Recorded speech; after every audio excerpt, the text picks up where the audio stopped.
નમસ્કાર, આપ જોઈ રહ્યા છો ન્યૂઝ 18 ગુજરાતીના તમામ મહત્વપૂર્ણ સમાચારની સાથે હું છું લુબના ખાન। સમાચારની શરૂઆત કરીશું તાત પર આકાશી આફતની સાથે।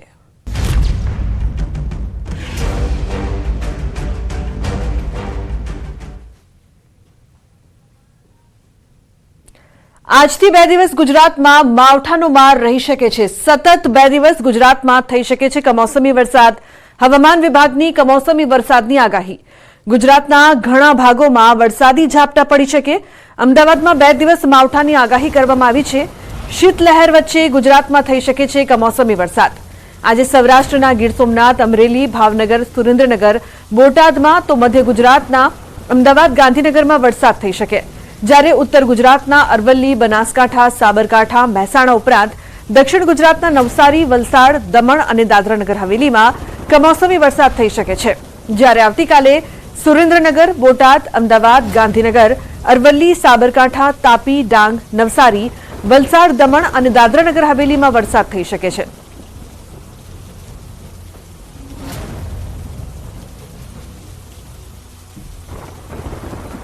તો ભર શિયાળે માવઠાની આગાહીથી ખેડૂતો ચિંતિત છે, ત્યારે તે સમજવાનો પ્રયાસ કરીએ કે કયા પ્રકારની આગાહી કરવામાં આવી છે। ખાસ કરીને આજે ક્યાં માવઠાની આગાહી કરવામાં આવી છે તેના પર નજર કરીએ તો આજ માટેની આગાહી છે ગીર સોમનાથ માટે, અરવલ્લી માટે, ભાવનગરમાં કમોસમી વરસાદ પડશે, સુરેન્દ્રનગરમાં કમોસમી વરસાદ, અમદાવાદમાં પણ આજે માવઠાનો માર સહન કરવો પડી શકે છે એટલે અમદાવાદમાં પણ કમોસમી વરસાદ, ગાંધીનગર, મહેસાણા, અરવલ્લી, સાબરકાંઠામાં પણ કમોસમી વરસાદ વરસશે। તો દક્ષિણ ગુજરાતમાં નવસારી, વલસાડ, દમણ અને દાદરાનગર હવેલી આ તમામ વિસ્તાર માટે આજની આગાહી છે એટલે આ તમામ જગ્યાએ આજે માવઠાની આગાહી કરવામાં આવી છે। બીજી તરફ કાલે ક્યાં માવઠાની આગાહી કરવામાં આવી છે તેના પર નજર કરવામાં આવે તો કાલે કયા વિસ્તારોમાં માવઠાનો માર ખેડૂતોને ખાસ સહન કરવો પડી શકે છે તેના પર નજર કરીએ તો કાલે બોટાદ માટે આગાહી છે। બોટાદના જે જગતના તાત છે તે ચિંતિત થઈ શકે છે, ખેડૂતો ચિંતિત થશે। સુરેન્દ્રનગરમાં પણ કાલે વરસાદ પડી શકે છે। અમદાવાદ, ગાંધીનગર, અરવલ્લી અને સાબરકાંઠા માટે પણ આગાહી કરવામાં આવી છે। બીજી તરફ દક્ષિણ ગુજરાતમાં તાપી, ડાંગ, નવસારી, વલસાડ, દમણ અને દાદરાનગર હવેલીમાં માવઠાનો માર સહન કરવો પડી શકે છે। તો ગુજરાતના ખેડૂતો માટે માઠા સમાચાર સામે આવી રહ્યા છે। હવામાન નિષ્ણાંત અંબાલાલ પટેલે ફરી ગુજરાતમાં માવઠાની આગાહી કરી। ગુજરાતમાં કયા ભાગોમાં વરસાદ થઈ શકે, કયા ભાગોમાં કેવી માવઠાની અસર રહી શકે તેનું પણ અંબાલાલે અનુમાન કર્યું છે।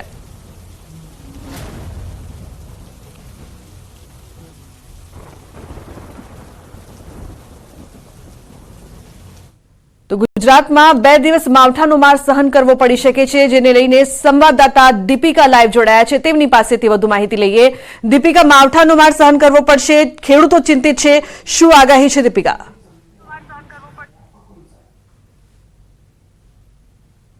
માવઠું અને તેને કારણે સૌથી વધારે અસર રવિ પાક પર જોવા મળશે। સાથે જ કયા પાક પર સૌથી વધારે અસર અને કૃષિએ ચિંતા કરવી જોઈએ તો ન કરવી જોઈએ તે વિશે વિસ્તારથી જણાવવા માટે મારી સાથે હવામાન નિષ્ણાત અંબાલાલ પટેલ છે, તેમની સાથે વાત કરીશું। દાદા, શું કહેશો? ખેડૂતો ચિંતિત છે, આ ચિંતામાંથી કેટલી પ્રકારની કેવા પ્રકારના જે પાકો છે તે પાકો પર સૌથી વધારે અસર જોવા મળશે તે કહેશો? આ વખતે આપણે જોવા જઈએ તો રવિ પાકો ઉપર ખાસ કરીને જીરાનો પાકો જે છે એમાં ચરમી અને લગભગ બીજા અંદર કાર્યો વગેરે કેટલાક રોગો આવી જતા હોય છે। ખાસ કરી ચરમી વધારે આવી જતી હોય છે જીરામાં। ઉપરાંત વિષમ હવામાનની વિપરીત અસરના કારણે રાયડા જેવા પાકોમાં મોરો મસી આવી જતા હોય છે અને ક્વચિત ક્યાંક કપાસનો પાક ઊભો હોય તો લગભગ કપાસનો પાક હવે તેની વીણી મોટા ભાગે થઈ જવામાં છે, પણ કેટલાક લેટ પાક, પાછળનો પાક હોય કપાસના તો તે પાકોમાં ખાખરી આવી જવાની શક્યતા રહે છે। દિવેલાના પાકોમાં કંઈક ફાયદો થવાની શક્યતા રહે છે અને વિન્ડ ગસ્ટના કારણે જે વેલાવાળા શાકભાજી જે છે એના પર અસર થવાની શક્યતા રહે છે અને ક્યારેક ઠંડીનું ચમકારો વધારે આવે તો વેલાવાળા અને જે પોળા પાનવાળા જે વનસ્પતિઓ છે જે છે વેલાવાળા શાકભાજી એના પર સવિશેષ અસર થતી હોય છે। એટલે આ અસર જે છે એ રવિ પાકોમાં મુખ્યત્વે તો જીરા ઉપર અસર થવાની શક્યતા રહેતી હોય છે। અન્ય પાકોમાં તો લગભગ વિષમ હવામાનની વિપરીત અસરના કારણે રોગ જીવાતનો ભય રહેતો હોય છે. દાદા, હજુ તો વર્ષની શરૂઆત જ છે, જાન્યુઆરી મહિનો છે, ત્યારે માવઠાની અસર તો સૌથી વધારે માવઠું જે છે તેની અસર ગુજરાત પર કયા કયા જિલ્લાઓમાં પડશે અને આ કેટલા દિવસ હજુ પણ માવઠું રહેશે, કઈ કઈ તારીખે વરસાદની શક્યતા છે? અરબ સાગરમાં એક સિસ્ટમ બની હતી જે લગભગ દક્ષિણ ભારત તરફ આ સિસ્ટમ નબળી પડી ગઈ છે. એ જગ્યાએ ત્યાંની જે ભેજ આવવા જોઈએ એ નીચલા સ્તરના ભેજ આવી રહ્યા છે. ઉપલા સ્તરના ભેજ આવ્યા હોય તો આ માવઠું ના થયું હોય. એટલે નીચલા સ્તરના ભેજ કંઈક છે આવડના વલસાડ નવસારીના ભાગ સુધી અને ક્યારેક સુરત સુધીના ભાગ સુધીમાં વરસાદ વરસાવી શકે તેમ છે. અને દક્ષિણ સૌરાષ્ટ્રના કેટલાક ભાગમાં પણ વરસાદ થવાની શક્યતા રહે છે, જેમાં અમરેલી, ગીર ઉપરાંત ક્યારેક બોટાદ અને ક્યારેક પશ્ચિમ સૌરાષ્ટ્રમાં હવામાનમાં પલટો આવી શકે છે.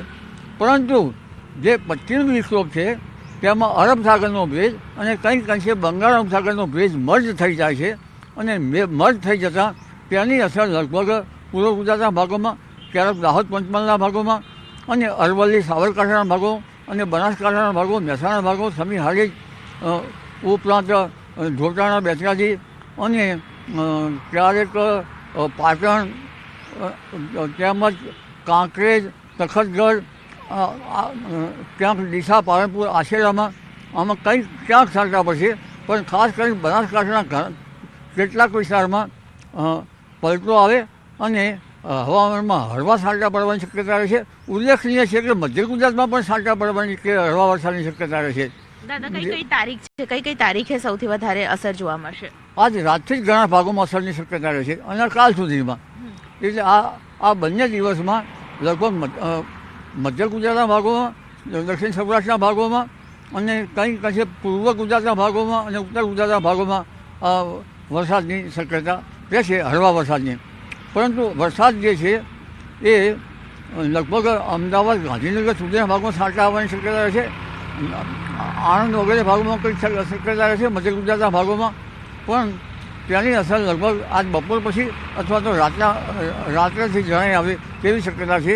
જે દીપિકા, ઉત્તરાયણ બાદની જો અસર કરીએ તો ગુજરાતમાં માવઠાની અસર હશે ખરી ઉત્તરાયણ બાદ? ઉત્તરાયણ બાદ તારીખ 17-18માં એક બીજો પશ્ચિમી વિક્ષોભ આવી રહ્યો છે. એ પશ્ચિમી વિક્ષોભમાં અરબ સાગરનો ભેજ જો વધારે પડતો હશે અને બંગાળ ઉપસાગરનો ભેજ હશે તો અસર થશે. બાકી તારીખ 17, 18, 19 અને 20માં વાદળવાયુ આવવાની શક્યતા રહેશે અને તારીખ લગભગ 24 થી 27 કે 28માં પુનઃ વાદળવાયુ આવવાની શક્યતા રહેશે. એટલે વિષમમાં વાદળ વારંવાર આવશે. એટલે વાદળ અને ક્યાંક છાંટા પડવાની શક્યતાના કારણે ઊભા કૃષિ પાકોમાં જીવાત પડવાની અથવા જીવજંતુ આવવાની શક્યતા રહેશે. એટલે ખેડૂત ભાઈએ પાક સંરક્ષણના પગલાં જાન્યુઆરી અને ફેબ્રુઆરી માસમાં લેવા ઈચ્છ રહે. દાદા, આ 2 મહિનાની અંદર હજુ ઠંડીનું જોર કેટલું રહેશે? સ્વેટર કેટલી વાર પહેરવું પડશે અને કેવી પરિસ્થિતિ રહેશે શહેરની? પહેલાં તો એક નબળો વેસ્ટર્ન ડિસ્ટર્બન્સ લગભગ 11, 12, 13માં આવી રહ્યો છે. એટલે ઉત્તરાયણ ઉપર પતંગ રશિયાઓ પતંગ ચડાવે ત્યારે ઠંડા પવનની અસર થશે. ત્યારબાદ લગભગ આ વેસ્ટર્ન ડિસ્ટર્બન્સ હટી જતાં ઠંડી ઘટી જશે અને જાણે ઠંડી ગાયબ થઈ ગયો એવું જણાશે. અને ત્યારબાદ આ માસના અંતમાં ઠંડી પડવાની શક્યતા રહેશે અને ફેબ્રુઆરીની શરૂઆતમાં ઠંડી પડવાની શક્યતા રહેશે. એટલે જાન્યુઆરીમાં મહત્તમ ઉષ્ણતામાનમાં ન્યૂનતમ ઉષ્ણતામાન વધઘટ રહેશે. ક્યારેક મહત્તમ ઉષ્ણતામાન 32 ડિગ્રી કે 34 ડિગ્રી સેલ્સિયસ કોઈ ભાગમાં જઈ શકે અને ન્યૂનતમ ઉષ્ણતામાન 18 કે 20 ડિગ્રી સેલ્સિયસ જેવું જઈ શકે. એટલે ખાસ કરી કચ્છના ભાગોમાં અને ઉત્તર ગુજરાતના ભાગમાં ઠંડી જરૂરી રહેશે. મધ્ય ગુજરાતના ભાગમાં ઠંડીની જોર ઓછું રહેશે. પરંતુ ઉલ્લેખનીય કે ફેબ્રુઆરી માસમાં ઠંડી જરા વધારે પડવાની શક્યતા રહેશે. જી, તો ફેબ્રુઆરી મહિનાની જે ઠંડી છે તે આકરી રહેશે અને ઉત્તરાયણ બાદ થોડી પરિસ્થિતિ છે તે કાબૂમાં આવી શકે છે. વિષમ પરિસ્થિતિ જાન્યુઆરી મહિનામાં જોવા મળશે, પરંતુ ફેબ્રુઆરી મહિનાની અંદર આકરી ઠંડી પડી શકે છે તેવું અનુમાન હવામાન નિષ્ણાત અંબાલાલ પટેલ કહી રહ્યા છે. લુગના જી બિલકુલ દીપિકા, આભાર આ સમગ્ર માહિતી બદલ. તો જે પ્રકારના સમાચાર આવી રહ્યા છે, માવઠાનો માર ખેડૂતોને સહન કરવો પડશે, ચિંતાજનક સમાચાર જગતના તાત માટે. કહેવાય છે કે પહેલું સુખ તે જાતે નર્યા. રાજકોટ શહેરમાં છેલ્લા 3 દિવસ થયા કડકડતી ઠંડી પડી રહી છે। તાપમાન 14 ડિગ્રી કરતાં પણ નીચું જઈ રહ્યું છે। ત્યારે આ કડકડતી ઠંડીમાં રાજકોટવાસીઓ ક્યાંક ગરમ ગરમ સૂપ પીને ઠંડી ઉડાડી રહ્યા છે, તો કસરત કરીને પણ રાજકોટના લોકો ઠંડી ઉડાડી રહ્યા છે। રાજકોટ શહેરના રેસકોર્સ રિંગ રોડ પર દરરોજ વહેલી સવારમાં બહુ મોટી સંખ્યામાં લોકો એક્સરસાઇઝ કરવા માટે પહોંચી જતા હોય છે। રાજકોટ શહેરમાં છેલ્લા થોડા દિવસથી જે છે કડકડતી ઠંડી પડી રહી છે, ત્યારે રાજકોટવાસીઓ પણ જે છે ક્યાંક ને ક્યાંક જે છે સૂપ પી રહ્યા છે, સૂપનો ક્યાંક આનંદ માણી રહ્યા છે અને સૂપ પીને ઠંડી ઉડાડી રહ્યા છે। હાલ આપણી સાથે રાજકોટવાસીઓ છે। શું કહેશો બેન, અત્યારે કેવી ઠંડી પડી રહી છે? અત્યારે ઠંડી સારી પડી રહી છે। હા, સૂપ હેલ્ધી હોય છે શરીર માટે। સરગવાના સૂપથી શરીરમાં દુખાવા ઓછા થાય છે અને સારું રહે છે। શું કહેશો ભાવેશભાઈ, અત્યારે જે છે તમે સૂપ બનાવી રહ્યા છો, અત્યારે શિયાળામાં કેટલા ગ્રાહક વધતા હોય છે? શિયાળામાં અમારે ટ્રાફિક સારો રહે છે। ઠંડી હોય એટલે ઠંડીમાં માણસો બધા અલગ અલગ બધા બહારથી નવા જે રેગ્યુલર ન હોય પણ એ પણ માણસો બહારથી વોક કરવા નીકળે છે અને એ પણ સરગવાનો સૂપ છે, ટમેટા સૂપ કઠોળ છે, પછી ગરમ અમારી પાસે હોટ એન્ડ શ્યોર સૂપ છે, એ બધાનો આનંદ લે છે અને બધા ગરમ સૂપ પીને બધા આનંદમાં રહે છે અને હેલ્ધી રહે છે। રાજકોટ શહેરમાં જે કડકડતી ઠંડી પડી રહી છે, ત્યારે શહેરીજનો પણ ક્યાંક ને ક્યાંક સૂપની મજા માણી રહ્યા છે, તો કેટલાક લોકો જે છે એક્સરસાઇઝ કરીને પોતાનું સ્વાસ્થ્ય પણ જે છે મજબૂત બની આવી રહ્યા છે। હાર્દિક જોશી, ન્યૂઝ 18 ગુજરાતી, રાજકોટ। તો રાજસ્થાનનું કાશ્મીર કહેવાતું માઉન્ટ આબુ હવે સંપૂર્ણ રીતે કુલુ મનાલી જેવું થઈ ગયું છે। છેલ્લા 4 દિવસથી તાપમાન માઇનસમાં છે અને આજે પણ તાપમાન -3 ડિગ્રી નોંધાયું, જ્યારે ગુરુ શિખરની -5 ડિગ્રી તાપમાન નોંધાયું હતું।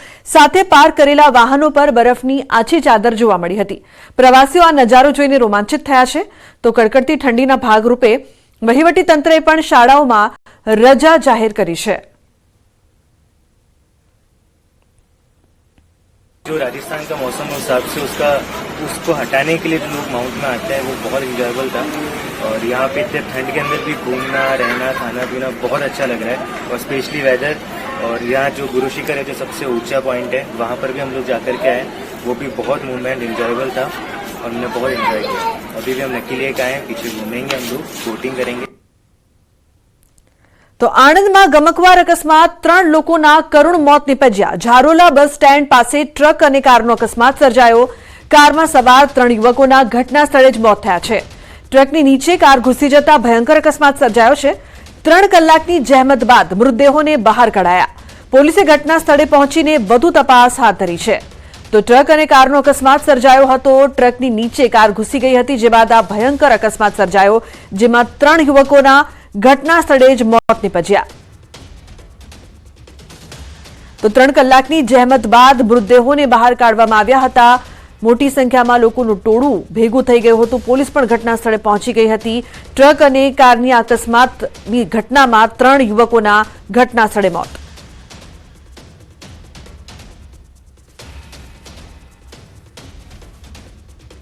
તો ઝારોલા બસ સ્ટેન્ડ પાસે અકસ્માતની આ સમગ્ર ઘટના બની છે, જેમાં 3 યુવકોના મોત નીપજ્યા છે। વધુ માહિતી માટે જનક જાગીરદાર જોડાયા છે ફોન લાઈન પર। જનક, શું વધુ માહિતી છે અકસ્માત અંગે? આ ઘટના આણંદ જિલ્લાના બોરસદ તાલુકાનો ગ્રામીણ વિસ્તાર પાસેની ઘટના છે, જ્યાં બોરસદ ઝારોલા ગામ પાસે ટ્રક અને કાર વચ્ચે ખૂબ ગંભીર અકસ્માત સર્જાયો હતો। ઘટના સ્થળે જ 3 યુવકોના મોત થયા હતા। આ તમામ યુવકો ખંભાત તાલુકાના જંત્રાલ ગામના હોવાનું સામે આવ્યું છે। રેતી ભરેલી ટ્રક સાથે કાર અથડાઈ હતી। સ્થિતિ એ સર્જાઈ હતી કે કાર એ હદે દબાઈ ગઈ હતી કે જેસીબી વડે આખી ટ્રકને ઊંચી કરી અને કારને બહાર કાઢવામાં આવી હતી। એટલે હાલ તો બોરસદ જે વિસ્તાર છે એની ભાદરણ પોલીસે અકસ્માતે મોતનો ગુનો નોંધી વધુ તપાસ હાથ ધરી છે। જી બિલકુલ જનક, આભાર સમગ્ર માહિતી બદલ।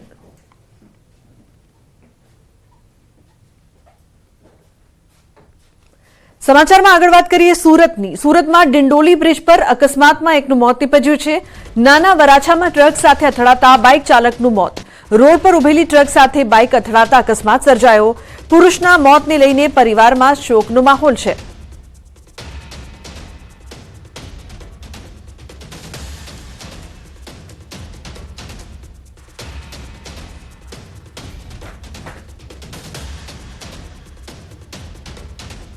તો બુલેટિનમાં હાલ રોકાઈશું એક બ્રેક માટે. આપ જોતા રહો ન્યૂઝ 18 ગુજરાતી.